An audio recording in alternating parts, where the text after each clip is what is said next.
And welcome to another edition of Two Steps Ahead podcast, encouraging you to take your passion, make it happen, let yourself be great. I'm Son Edom. Now, before we begin, just a little bit of a heads up that we're going to be talking about a topic that is extremely serious, something that we need to make awareness about, and a conversation needs to be had because it's an emotional topic. And today on this episode, we're going to be discussing suicide. And along with that, things like emotional distress, depression, grief, and other mental health crises. But before we get started, I want to let you know a couple things. One, if you're currently thinking about suicide, or perhaps you have some thoughts about hurting yourself, or maybe you feel unsafe to remain alone, whatever it is, stop right now and call 988, the Suicide and Crisis Lifeline. You can use their chat, their online chat, 988. Whatever it is, call 911 if you have to. But please, do not wait, do not hesitate if you are feeling or have thoughts of hurting yourself. Now, if it's not that serious and you do have some depression, grief, and I encourage you to reach out to somebody. And again, I always offer this as an invitation. If there is nobody, or if you feel like you're all alone, or if you feel like you need to reach out to somebody, but you don't know who, you can always reach out to me. If I can't help you, I know people that I can walk you to, that I can connect you with, that they would be able to help you. Now, you can reach out via my email, twostepsaheadpodcast@gmail.com. That's twostepsaheadpodcast@gmail.com, with two being TWO. I'm on all the social media platforms. So you can Instagram, Facebook Messenger, Instagram direct message, all that stuff, and reach out. You can also do an internet search of Two Steps Ahead Podcast and find some contact information, like via our website, radiowarp.com, radio, WARP, radiowarp.com. So again, if it's something that's imminent, call 911, 988, online chat 988. Even if you're not imminent, I encourage you to reach out, even if it's just something you kind of casually think about. Because as we get started, you have to realize that our nature, our human nature, is survival. Our instinct is to survive. Think about when someone jumps out and tries to scare you. We coil back. And then they laugh, ha ha, I got you, I scared you. Well, in reality, it's our fight or flight instinct that kicks in, that drive inside us to keep us alive. So it goes against our nature to want to take our life. So it's something that we need to discuss. And when you contact 988, for example, it's a free service, it's confidential.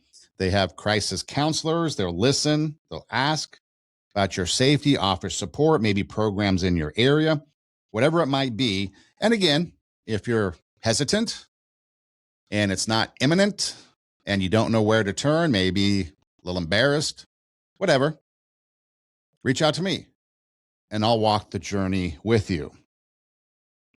Now, this is one of the most difficult subjects we can talk about. That again is suicide.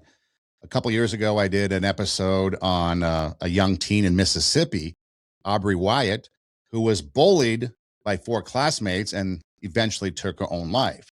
And I know we all have somebody in our lives that we could probably think of, or at least if we played that kind of Kevin Bacon 6 degrees of separation, there's going to be somebody that we know that knows somebody or somebody that is affected by this. So it's something that we don't talk about often, or we don't raise awareness about much, just in common dialogue or conversation. We may have special dates set aside or awareness months or things like that, but just in the day-to-day, we don't really have an idea of what suicide is about and what to look for. And in fact, understanding suicide, recognizing the warning signs and helping someone find hope is kind of the message that we want to talk about today. It might be uncomfortable, but silencing this topic is not protecting us, because many people do experience suicidal thoughts and they don't expect to look the way they do. They continue going to work, they continue attending church, they may teach their classes, coach their team, raise their children, make people laugh. They might laugh themselves, post smiling photographs on social media, and tell everyone they are doing fine. And that is something that is common. But underneath it, they may be carrying that emotional pain that they have with them that they don't think they can endure. They're kind of like ducks on the pond, right? On top, the surface, the duck is just kind of floating on the pond, looking peaceful. But underneath, their little legs are churning, their web feet are going, keeping them afloat, keeping them moving. And so today, what we're going to talk about is not judgment, it's not blame, it's not reducing something to a slogan, but it's about awareness, recognizing the warning signs. It's about learning how to have potentially a life-saving conversation, perhaps with somebody. It's about maybe understanding your role, whatever that might be in the situation. But most importantly, it is about hope, because suicide is complex. Rarely is there one event or one relationship or one incident that causes it. It's a series of things that build up to then the moment. And so we don't want to belittle it. And so our central message of the episode is we need to take people seriously. We need to stay present. We need to ask difficult questions. We need to help them connect with professional support. And we don't have to be therapists to help someone. We just have to be willing to notice, listen, and then act. Now, there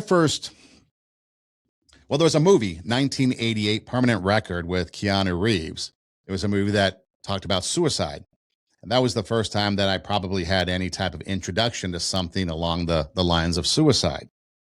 And then in high school, there was a fellow classmate, junior year. We got to know each other. We had photography class together, and we realized we had a lot of common interests. She played softball. I played baseball. I had gone to a weekend stay at a college because I was thinking about going to this specific college, perhaps. And she did the same thing at a different time. So we talked about that. And it got to the point where we got to know each other so well our junior year that we ended up going to our junior prom together. And then my senior year, I really wasn't much into school. I played football, and then I pretty much just went half day and I wasn't around. So that connection didn't rekindle after a summer break. But then fast forward to our 10-year reunion. And at a 10-year reunion, they had a moment to remember and reflect on people that couldn't make the 10-year reunion. Now, some of them couldn't make it because they were going and getting married that night. And then others weren't there because they passed away. And this gal from junior year photography class, my junior year prom date, was one that had passed away. But she had taken her own life. 5 years after we graduated, she took her own life. And to me, it was completely shocking because that year we got to know each other. She was a pretty impressive person, pretty positive, upbeat, funny. We laughed. Even the night that we went to our prom, I had a little bit of a fender bender, so I was down. And she picked me up and said, let's not worry about it. Let's just have fun tonight. Let's take care of that later. I mean, it was great. She was someone that was positive. So again, 5 years is a long time in the course of someone's life, and a lot of things can change. But here is someone that I knew to be completely opposite, and my memories and recollections completely opposite of someone that would do this. So it was kind of a jolt when I found out about that. And that made me even a little bit more aware that it doesn't matter what the outside looks like, because the inside is where it'll fester and then eventually come to the outside.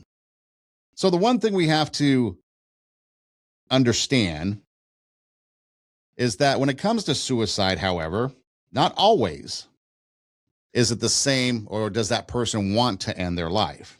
Okay. So it is important to understand that suicidal thinking is not always the same as wanting to end life itself. There's a little bit of difference. For many people, it is a desperate desire for overwhelming pain, fear, shame, loneliness, or exhaustion to stop. And perhaps they can't imagine another way out. So if you're trapped in a room and the walls appear to be closing in, someone outside might see several doors, but the person inside might not be able to see those doors because they're focused on the walls closing in, right? Their focus is on something different. Their ability to think clearly may become narrowly focused on that intense emotion that they're feeling. Their thoughts, they may begin believing, I will always feel this way. Nothing can change. No one can help me. I've ruined everything. Everyone would be better off without me. I'm only causing problems. There's no way out. And in that moment, those thoughts might be absolutely true, even though they're not an accurate prediction of the future or what a person can become or what a person can overcome.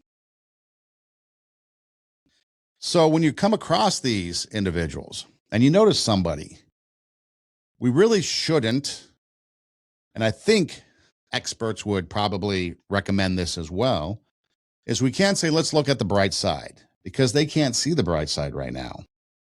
Okay? That's an inadequate response.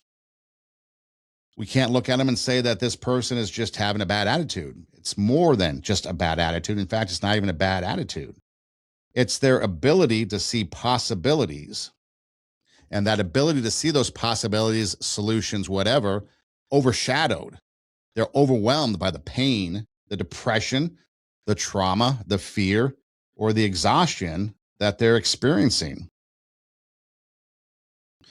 Motivational statements could be good, but they actually need safety. They need connection. They need someone who's calm enough to remain with them when their feelings are chaotic, to be there. Basically, someone to walk the journey with them, which is very difficult to do because we all have our problems. We all have our issues. And sometimes it's hard for us to even recognize when someone is at this level of trauma. So these people, they need help making it through their current crisis without making an irreversible decision during a temporary period of unbearable pain. And when you break it down to it from our perspective, from someone outside of it, that's exactly what it is. It's an irreversible decision during a temporary period of unbearable pain. But for them, it's a never ending cycle of unbearable pain. And it's the only decision that they feel they can make to end it all. Because you see, a crisis can change. Emotions, they can shift. Circumstances, they can improve. Treatment, mental health treatment, whatever it is, can help and improve and make you feel better. And they do work. Relationships can be repaired. And new options can also pop up. But at first, the person must remain alive long enough to experience those changes. So why might someone contemplate suicide? We don't know. I mean, there's no single profile for a suicidal person, right? People from every age group, background, profession, economic level, community, they can all experience suicidal thoughts. Have you? I haven't. Part of that is because my faith in God. There's something bigger out there that I believe in that's watching over and taking care of me even through the down times. I think my personality just doesn't let me go there. My mindset doesn't let me go there. But maybe that's different for you. I think about, it talks about every age group, background, profession, economic level, community. I mean, take a look at Robin Williams, someone who was probably at the pinnacle of life, on top of the world, ended up taking his own life. I looked up some others that just kind of did an internet search of, maybe celebrities that took their own lives. Obviously, I remember a couple years ago, Chester Bennington, the Linkin Park lead singer. I remember his suicide kind of resurfaced and it became a big buzz. In fact, I was at the Skillet concert. John Cooper was talking about it. And it had been a couple years since Bennington took his life. Had a major impact even a couple years later. You remember Anthony Bourdain, the culinary connoisseur? I think he was a part of Parts Unknown. If you look at him, you would see and recognize his face. I didn't even know he took his own life. Or Vern Troyer, that mini-me, he took his life. Now, his circumstances might be a little bit different because he was an alcoholic, but alcoholic intoxication, purposeful drinking, kind of like Leaving Las Vegas, right? That movie where the guy's drinking himself to death. And then what about Kurt Cobain? Probably one of the biggest ones. I mean, this guy was a part of revolutionizing music. There's probably only a couple people, maybe a handful of people that can actually say they changed the face and revolutionized music. You might look at Elvis Presley being one, changing music, rock and roll. Maybe Jimi Hendrix and the distortion with the guitar. Maybe Kurt Cobain. We went from the Sunset Strip, hair bands, big hair, blowing out the ozone layer with Aquanet, dressed in leather, tight pants, playing rock, heavy metal music. And then now, because of Nirvana and Kurt Cobain, we go to Seattle. We go to Goodwill. We're getting the cardigans. We're getting the corduroys. Grandma's attic type stuff. We're not washing our hair and we're playing music. But yet someone on the pinnacle of changing the face of music was left unsatisfied. How can we do that? One of the most ironic things I discovered about suicide and celebrities, Ernest Hemingway. He was a troubled guy, but he eventually ended up taking his own life. And then if you recall, his granddaughter, Margot Hemingway, ended up taking her life. So it could be anybody. And then I'm sure you know other people out there. I know Robin Williams probably was a big one that affected everybody just because of who he was. But here are some circumstances that maybe can increase the risk and maybe increase the risk when they happen concurrently, kind of add up on each other. So depression obviously is a big one, depression and other mental health conditions. Depression can distort the way people view themselves, view their future, and their ability to solve problems. Now, I'm sure we've all been through periods of depression of some degree, and our outlook on life becomes pretty bleak, pathetic. But then something happens and we pop out of it. Maybe you do retail therapy and now you're out of it. Or maybe you actually do go to a therapist and that helps. But depression and other mental health conditions are going to add to it. A depressed person may not simply feel sad. They may feel empty, numb, exhausted, maybe guilty. Maybe they feel worthless or disconnected from everything that once mattered. Other conditions can contribute, like severe anxiety, maybe bipolar disorder, post-traumatic stress, maybe a psychosis, eating disorder, or other disorders involving intense emotional instability. Now, we got to be cautious because not everybody with a mental health disorder is suicidal. because a lot of times they're not. But as they go untreated or as symptoms worsen, you have to be careful. One of the steps. But if you take depression, for example, and hopelessness, hopelessness is especially concerning. A person could believe that nothing will improve, like ever. They may be unable to imagine themselves feeling different tomorrow, next month, next year. Hope isn't just positive thinking. Hope is actually the belief that something else exists, another opportunity, another possibility, something else exists. Hope was at the bottom of Pandora's box. Remember when Pandora's box was open? All this bad stuff came flying out of there, came flying out of the box, as the story goes. And then the person that opened the box looks inside the box, and there's hope remaining inside the box. So when a person loses hope and there's no other possibility than whatever they're facing, depression, loneliness, hopelessness, starts to intensify. When a person loses that belief, they might think there's no other alternative. And you might have to step in and say something like, I understand that you can't see anything forward right now. We're not going to argue about your pain and what you're feeling. I personally believe other possibilities do exist, and I'm going to stay with you. And we're going to find help.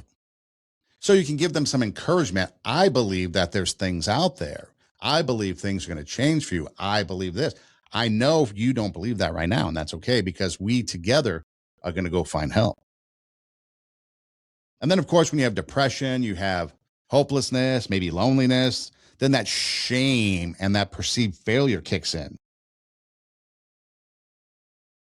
It might involve a relationship ending, maybe a job loss, financial problems, academic difficulties, legal trouble, maybe public embarrassment, addiction.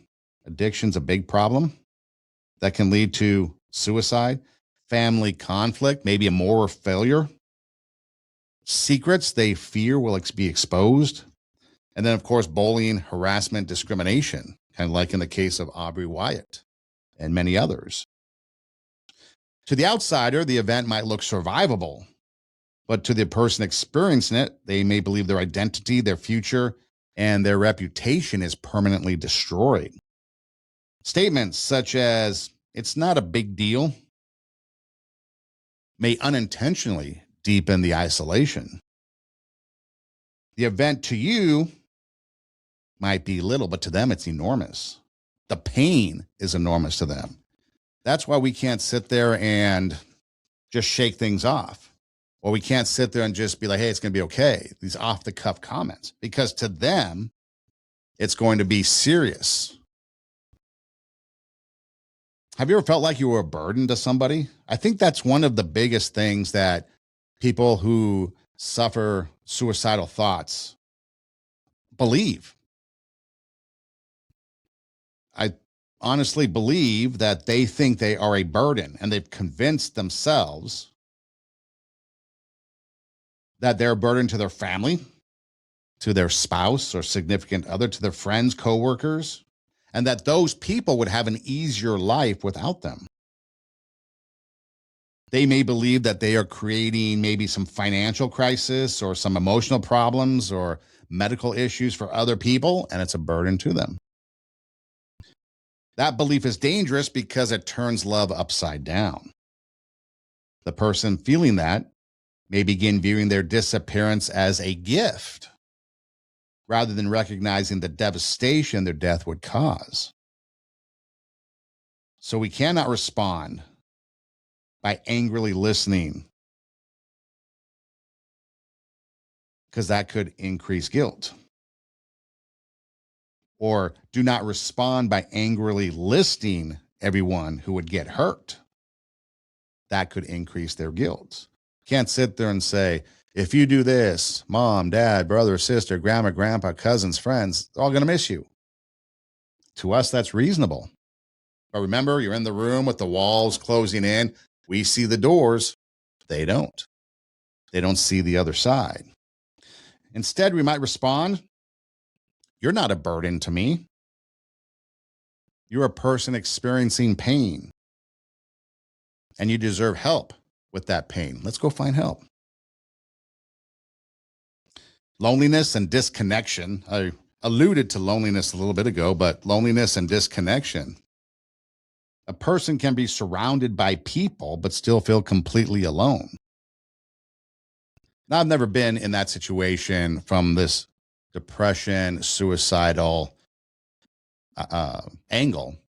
But yeah, have you ever been in a room and you're alone? Maybe you go to a party by yourself because you were invited and you show up and you know nobody and you're there like, what am I even doing here? Or you're in a situation, a social environment, whatever it might be, and you're like, what am I doing here? I know nobody and I'm just a wallflower. But to the unreasonable, someone that's going through something, that emptiness, that loneliness, that isolation, that rejection, divorce, maybe it was a loss, bereavement, of course, bullying, family estrangement, relocation, retirement, can all weaken someone's sense of connection and increase their sense of loneliness. The CDC identifies support from family and friends, connection with other people, reasons for living, coping skills, and access to quality health care as important protective factors. So, connection alone does not solve the problem, but isolation can distort the thoughts and make those thoughts more powerful because there is no outside voice challenging them. Other reasons people might consider or contemplate suicide: grief or significant loss, the death of a loved one, the end of a marriage, loss of physical ability, maybe loss of a career, a miscarriage, foreclosure, infertility, other major transitions that cause a person to question the meaning of life. Is it still worth living? And we all know grief doesn't follow a simple schedule. For some, grief could be brief. For others, it can take a lot longer. People could appear strong for weeks or months before that emotional impact hits them. That's why when it comes to support, it should not disappear after the funeral, the hospital stay, or the initial crisis, because we don't know when that impact is going to hit. Maybe it was a friend that you got together with every once in a while. Maybe it was a family member that you only saw at the holidays, and perhaps they pass away in July. But then the holidays hit, and when you're supposed to get together with that family gathering and they're not there, that chair is empty at the table, that's when it hits you.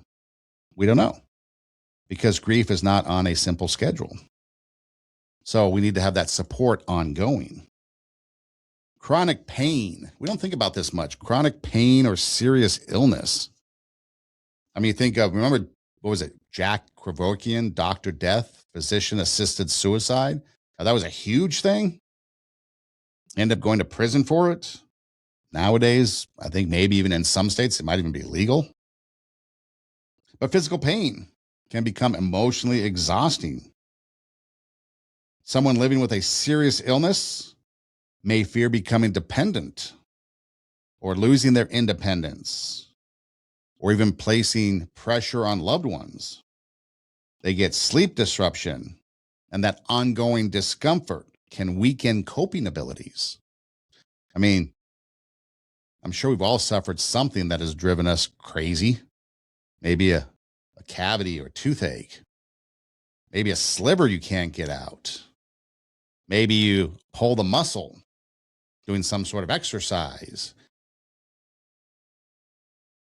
But eventually we know, because we're in a sane state of mind, that we go to the dentist, we get it fixed. Take the sliver out, it gets better. We rehabilitate and we're better. But when we're not in that state, whatever pain we're feeling, We just want it to end. Chronic pain is recognized as a suicide risk factor and deserves both medical and mental health attention. So if you know somebody that's in chronic pain, maybe arthritis, rheumatoid arthritis, or some other sort of chronic pain, maybe that's not a warning sign that they're in crisis mode, but maybe that's something to keep an eye on. There's been a couple times where I've had to ask students straight up because they've changed. And I don't know if this is even the correct way of doing it, but it's my way of doing it. How are you feeling today? Fine. Everything going good? Yes. Anything I can help you with? No. Are you suicidal? What? No, I'm not. Are you sure? Yes, I'm fine. It's just, and then they kind of open up a little bit. Now, I just asked directly myself because I want to know. Because if there's any hesitation, if there's any looking down, looking away, I think almost every time I've asked that question, it's been like a shock to them. Like, what? No, I'm okay. I just having a hard time studying and I'm a little bit behind in my grades and this and that. I've never once had someone be like, that would be an indicator to me that something's wrong. Now, again, maybe I'm wrong for doing that, but I'm just going to ask straight out because I want to know. If you answer, no, I'm not, okay, I'll take you at your word for it, but I'm still going to monitor all the stuff that's going on because I recognized a pattern in you that something's different about you. But I asked straight up. What about alcohol and drug use? Alcohol and other substances can lower inhibition, intensify depression, increase impulsivity, and interfere with judgment. Take alcohol and drug use outside of suicide conversation and does all that. People have that liquid encouragement. I got to go ask a girl out, so I'm going to get a drink. So we can lower inhibitions. I'm going to drink so I can go do karaoke. It increases our impulsivity. I'm going to drink so I go do karaoke. So some of the simple things in life or the fun things in life, we might have a drink or two or to ease the edge from a tough day, right? So we might have a beverage or two. But now imagine if you're suffering from depression, because a normal person would maybe pause if they're, well, maybe not, I don't know, but I guess maybe a normal person who could or would maybe normally pause during an intoxicated state might not, I guess is the point I'm trying to get. Substance abuse and substance use can create additional shame, relationship problems, legal trouble, financial instability. It's doing that thing in private, right? If you can't do it in public and you're embarrassed to do it in public and you have to go and hide and do it in private, probably something wrong. And when it comes to the conversation of suicide, they're going to hide that behavior. When suicidal thoughts and intoxication appear together, that situation should be treated seriously. Trauma, abuse, and violence, access to lethal means, all reasons why people would contemplate suicide. Now, what are some warning signs that we must not ignore? Okay, these are warning signs that are different from general risk factors. So risk factors describe circumstances that may make someone more vulnerable over time. Warning signs are changes in words, emotions, behaviors that may indicate a more immediate crisis. So we should be particularly attentive when the behavior is new. Someone's acting different, like this is new. This is not you. Maybe it's increasing, whatever it is that is this new behavior. Now it's kind of escalating. Maybe we find out it's connected to a painful loss or a major change that we talked about earlier. Loss of somebody, loss of job, relocation, whatever it might be. These are things that we can be aware of. We can be in tune to and be like, we need to pay attention. What a person says could be a huge warning sign. Take the person seriously when they say things like, I wish I could go to sleep and never wake up. Everyone would be better without me. I can't do this anymore. There's no point.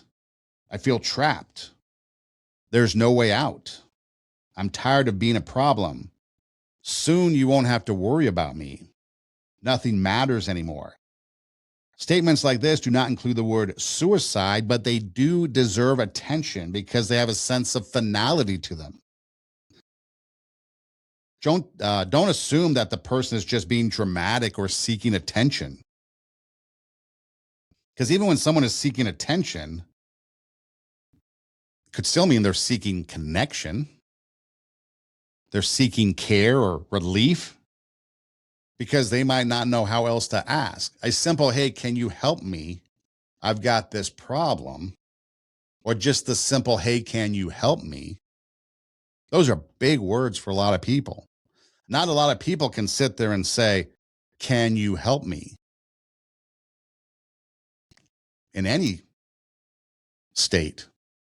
And so when you hear some of these other things, these alternatives with a little cry for help in there, take it seriously. Emotional warning signs we need to watch for: extreme hopelessness, intense shame or guilt, feeling empty or trapped, severe anxiety or agitation, unusual rage, unbearable emotional or physical pain, extreme mood swings, a sudden shift from deep distress to unusual calmness, the calm before the storm. Again, not every time someone goes through or experiences something like this is there going to be thoughts of suicide. But these are things that we need to be on alert for to make sure that it's not suicide. A sudden improvement is not always evidence that the danger has passed. In some circumstances, a person may seem calmer after deciding on a course of action. So if there's a particular behavior and you're concerned about it, and then all of a sudden there's a calm, you're like, oh, they're feeling much better. They're doing better. They're okay now. No, they might have already made a decision and they're like, okay, all this other stuff doesn't matter because this is my decision and that's the only thing I'm focusing on. And then it becomes end of life. So we've got to look at the full pattern. What's going on, the big picture, and not worry about an isolated mood. What about some behavior warning signs? Okay, significant changes. Withdrawing from friends and family, that's going to be a big deal. Saying goodbye in an unusual or final sounding way. Giving away important possessions. Putting personal affairs in order. Increasing alcohol or drug use. Sleeping dramatically, maybe more or less. Eating dramatically, more or less. Okay, if you see me sleeping more and eating more, I'm okay. If you see me sleeping less, maybe you should check in on me. If you see me eating less, I'm probably trying to lose weight. So an example of how not everything is always going to be something bad. But if you see taking dangerous risks, I'm not an influencer. I'm not going to go take these pictures leaning off the edge of Half Dome at Yosemite. I'm not taking dangerous risks for that viral shot. So again, if I start doing that, perhaps that's something you should check in on, or anybody else for that matter. Becoming unusually reckless. You see, when we take dangerous risks and we become reckless, we devalue our life. Like I mentioned earlier, it's inherent in us. It's in our nature to survive, to want to stay alive. And now when my life is not valued, I don't value my life. I'm going to be reckless. I'm going to take chances, dangerous risks.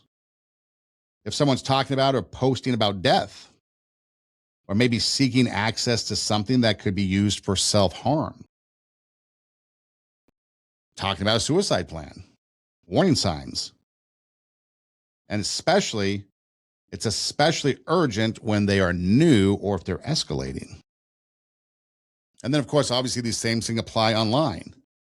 If a person is online and they have a farewell message and they say the same stuff, everybody's good without me, I'm giving away my digital possessions, sharing hopeless content, repeatedly or streaming an active crisis, okay? And do not assume someone else is going to respond. You respond. 100 people respond. Hey, that's great. It's better than nobody. It's better to have 100 people respond to something that you see online than nobody. You can contact that person directly. Maybe if the platform has some sort of suicide or self-harm reporting process, obviously can contact 988 for guidance. If the person's in immediate danger, you can obviously call 911. But we need to be aware of it. Okay, this is something that I think is important. Myths that can prevent people from helping.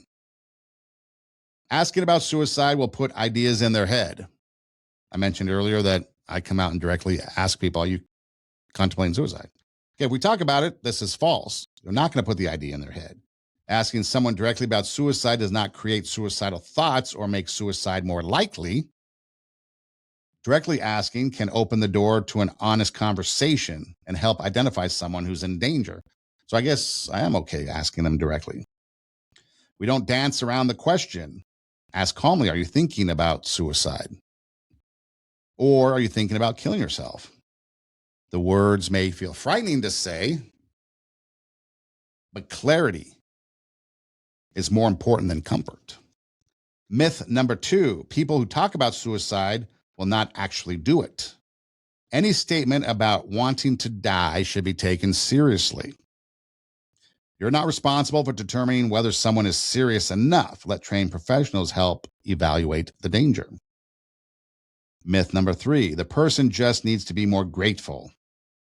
Well, gratitude can change the mindset. In fact, the podcast that we just did before this one, episode 256, talks about gratitude and how gratitude can change your mindset. Gratitude can change your attitude. Gratitude can make you focus on the things that we have and the good things as opposed to the negative and the things we don't have. So yes, that is true that gratitude can be a game changer in certain situations, but gratitude is not a cure for suicidal crisis. It can support mental well-being, but it's not a cure for a suicidal crisis. A person can love their family, they can believe in God, they can appreciate their life, and still experience psychological pain. Strong Christians do not commit suicide. Mental illness and emotional suffering are not proof that someone lacks faith. Christians can experience depression, trauma, anxiety, grief, addiction, and suicidal thoughts just like anybody else because, hey, we're people too. Satan attacks everyone. Faith can provide meaning and hope, community and reasons for living, but faith should not be used as a weapon against someone who is hurting. Telling a person to pray harder may sound spiritual, but it can imply their suffering is a personal or spiritual failure. Prayer should be accompanied by presence. Faith should be accompanied by action. Spiritual support should work alongside professional mental health care and not replace it. A person becomes suicidal, nothing can help, is myth number 5. Effective treatments and intervention exists. Therapy, safety planning, medical care, substance use treatment or substance abuse treatment, crisis services, community support, ongoing connection can reduce and help people recover. A suicidal crisis is serious, but it's not automatically permanent. So how can we intervene? Okay, well, according to the National Institute of Mental Health, they offer 5 practical steps. Ask, be there, help keep them safe, help them connect, and follow up. So ask directly, like we talked about. Choose a private setting, and then ask them. You've seemed unusually withdrawn lately. Yesterday, you said everyone would be better without you. I care about you. I need to ask you, are you thinking about suicide? Then stop talking. Give the person time to answer. Do not weaken the question by saying you're not thinking about doing anything stupid, are you? That wording communicates judgment and encourages the person to say no. Ask clearly and calmly. When appropriate, ask, have you thought about how you might do it? Do you have access to what you would use? Are you thinking about doing it soon? So we need to ask. Then we need to be there. Listening is not the same as waiting for your opportunity to speak. Allow the person to describe what hurts. You do not need to agree with every conclusion, but you can acknowledge their emotional experience. Try saying something like, that sounds incredibly painful. I'm glad you told me. You do not have to face this moment alone. I'm here with you. I may not fully understand everything you're feeling, but I want to understand. Avoid immediately giving a speech about how wonderful life is. Avoid debating, avoid lecturing, avoid expressing shock. Avoid saying things like, how could you do this to your family? Other people have it worse. You have much to live for. That type of dialogue is just not helpful in these type of situations.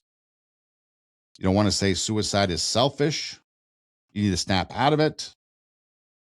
These statements may increase shame or cause the person to shut down.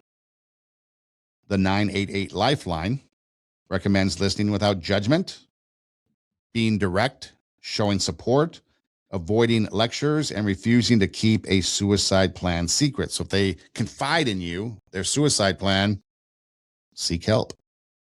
Step 3, keep them safe. When danger appears immediate, do not leave the person alone. Stay physically present and arrange for another responsible, caring adult to remain with them. So you stay with them or have somebody that's responsible and caring stay with them. Contact 988 together. Call 911 when services are needed for imminent danger or when someone has already taken action to harm themselves. Temporarily create distance. So you want to remove yourself from these situations if there's a firearm present, medication or other potentially lethal items. Things like that need to be done carefully and lawfully so that you yourself do not get criminally charged or have bad things happen to you. So there is some precaution you have to take for yourself, according to what research has told me.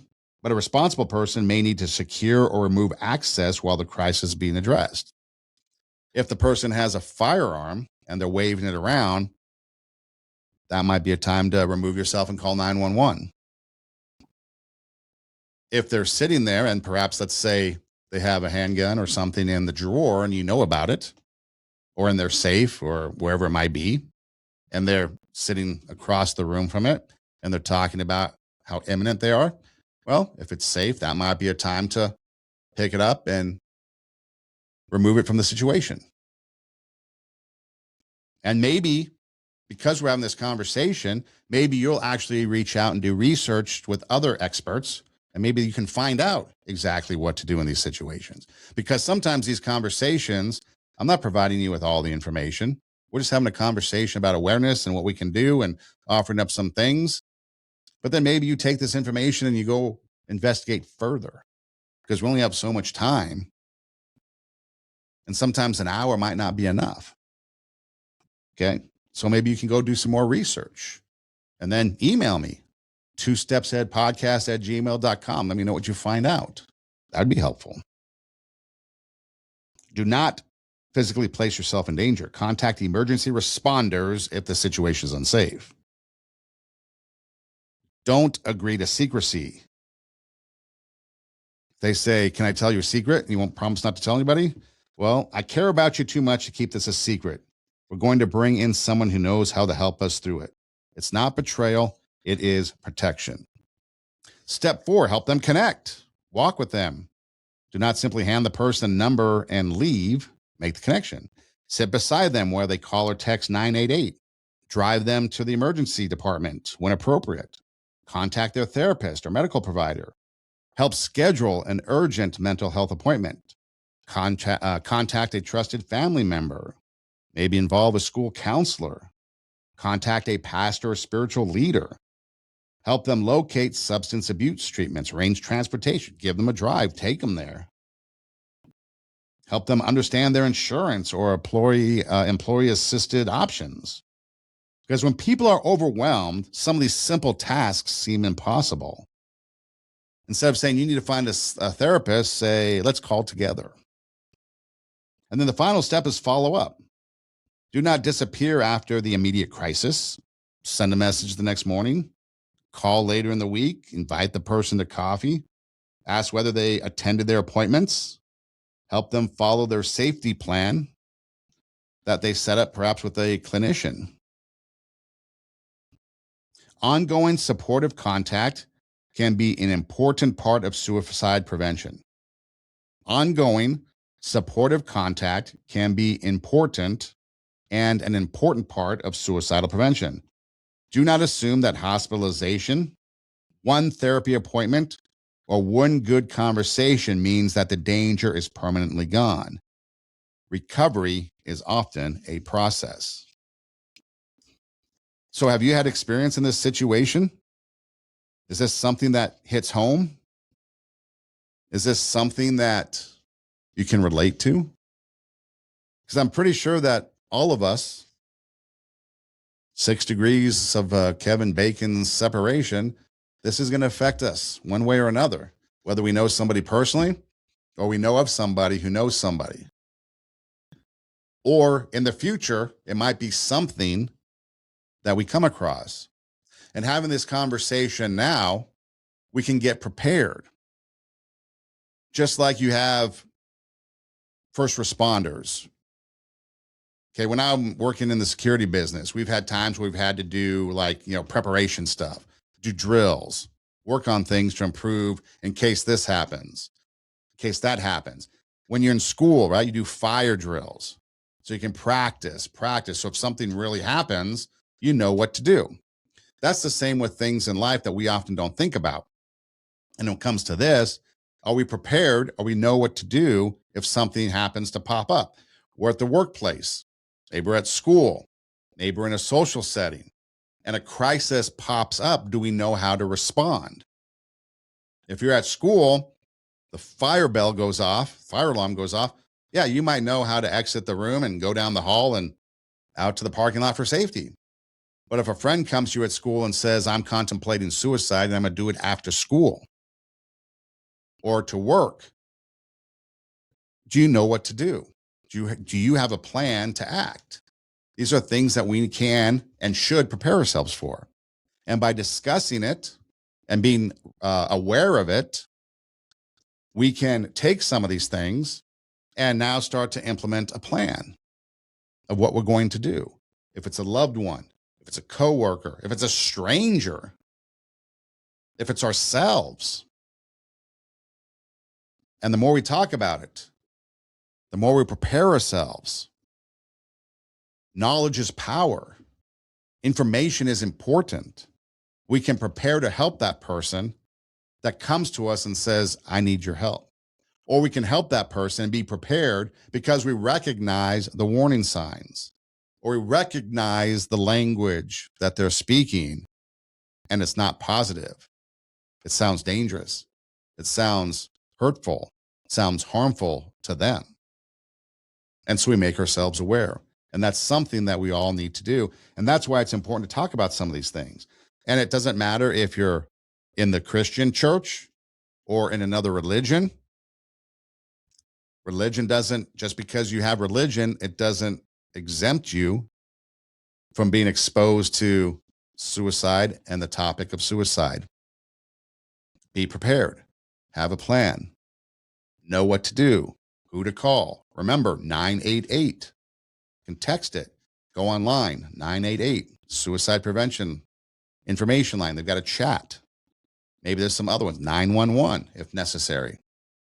But we need to be able to take action and we need to make sure that we're committed to that we walk the journey with them. And that's why I always invite, if there's something going on in your life and you have no idea where to turn for help, or you just want a friend, whatever it might be. 2stepsaheadpodcast@gmail.com. TWO, 2stepsaheadpodcast@gmail.com. Reach out. I'll respond. And if I can't help you, I'll walk you or direct you or connect you with somebody that can. Don't be afraid to reach out. You can go to the website, radiowarp.com, radio, WARP. There's a way to connect me through there. We also have, some past episodes. So maybe you're not in critical mode right now. Maybe you're contemplating some things, but maybe you peruse some of the shows that we've done, and maybe there's something there that might be beneficial to get you started back on the right path. Got some past shows there. I'm all over social media.